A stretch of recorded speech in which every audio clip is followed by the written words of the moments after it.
जय श्री कृष्ण भक्तों। अच्छे लोगों के साथ हमेशा बुरा क्यों होता है? वहीं जो लोग बुरे कर्म करते हैं और अज्ञान की राह पर होते हैं वो खुशहाल दिखते हैं। श्री कृष्ण ने इसका जवाब गीता में इस प्रकार से दिया है।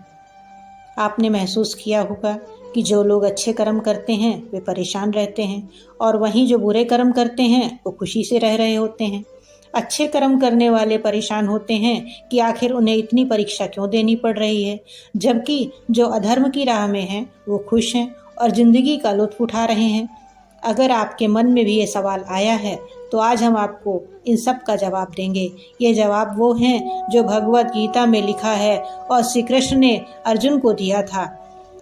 भगवत गीता में वर्णित कथा के अनुसार जब भी अर्जुन के मन में कोई दुविधा होती थी तो वह श्री कृष्ण के पास पहुंच जाते थे।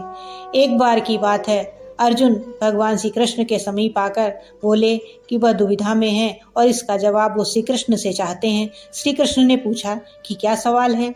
अर्जुन ने कहा, मुझे यह जानना है कि अच्छे लोगों के साथ हमेशा बुरा ही क्यों होता है, वहीं बुरे लोग खुशहाल दिखते हैं। अर्जुन के मुंह से ऐसी बातें सुनकर श्री कृष्ण मुस्कुराए और कहा, मनुष्य जैसा सोचता है और महसूस करता है वैसा कुछ नहीं होता है, बल्कि अज्ञानता की वजह से वो सच्चाई नहीं समझ पाता है। अर्जुन उनकी यह बात समझ नहीं पाए।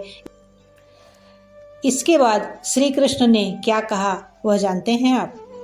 श्री कृष्ण ने अर्जुन से कहा, पार्थ, मैं तुम्हें एक कथा सुनाता हूँ। उसे सुनकर तुम समझ जाओगे कि हर प्राणी को उसके कर्म के हिसाब से ही फल मिलता है। प्रकृति हर किसी को अपनी राह चुनने का मौका देती है। अब वो मनुष्य की इच्छा पर निर्भर करता है कि उसे धर्म की राह चुननी है या अधर्म की। कथा शुरू करते हुए श्री कृष्ण ने कहा कि एक नगर में दो पुरुष रहा करते थे। एक पुरुष व्यापारी था जिसके जीवन में धर्म की बहुत महत्ता थी। वह पूजा पाठ में यकीन रखता था। वह हर रोज मंदिर जाता था और दान धर्म भी किया करता था और हर रोज भगवान की पूजा भी करता था। वहीं दूसरा पुरुष बिल्कुल विपरीत था, जो हर रोज मंदिर तो जाता था लेकिन पूजा करने नहीं, बल्कि मंदिर के बाहर से जूते चप्पल चुराने के लिए जाया करता था। उसे दान और धर्म से कोई लेना देना नहीं था। समय बीतता गया और एक दिन बहुत जोर की बारिश हो रही थी। इस वजह से मंदिर में पुजारी के अलावा कोई भी नहीं था। यह बात जब दूसरे पुरुष को पता चली तो उसने सोचा कि यह सही मौका है मंदिर से धन चुराने का। पंडित से नजर बचाकर उसने मंदिर का सारा धन चुरा लिया। उसी समय धर्म कर्म में विश्वास रखने वाला व्यक्ति भी मंदिर पहुंचा। दुर्भाग्य से मंदिर के पुजारी ने उसे ही चोर समझ लिया और चिल्लाने लगे। वहां लोग एकत्र हो गए और उसे बहुत मारा। किसी तरह वो बचते बचाते वहां से निकला तो दुर्भाग्य ने उसका साथ वहां पर भी नहीं छोड़ा। मंदिर के बाहर वो एक गाड़ी से टकरा गया और घायल हो गया। फिर वो व्यापारी लंगड़ाते हुए घर जाने लगा तो रास्ते में उसकी मुलाकात उस पुरुष से हुई जिसने मंदिर से धन चुराया था। उसने कहा, आज तो मेरी किस्मत चमक गई, एक साथ इतना सारा धन मिल गया। यह सब देखकर उसे बहुत बुरा लगा और उसने घर में भगवान की सारी तस्वीरें निकाल दी। कुछ सालों बाद दोनों पुरुषों की मृत्यु हो गई। मरने के बाद जब दोनों यमराज की सभा में पहुंचे और भले पुरुष ने दूसरे व्यक्ति को देखा तो उसे बहुत गुस्सा आया। उसने क्रोधित होकर यमराज से पूछ ही लिया, मैं तो हमेशा अच्छे कर्म करता था, दान में विश्वास रखता था, उसके बदले जीवन भर मुझे अपमान और दर्द ही मिला और इस व्यक्ति को नोटों की भरी पोटली मिली। इस पर यमराज ने कहा, पुत्र, तुम गलत समझ रहे हो। जिस दिन तुम्हारी गाड़ी से टक्कर हुई थी वह दिन तुम्हारे जीवन का आखिरी दिन था, परंतु तुम्हारे अच्छे कर्मों की वजह से तुम्हारी मौत सिर्फ एक छोटी सी चोट में बदल गई।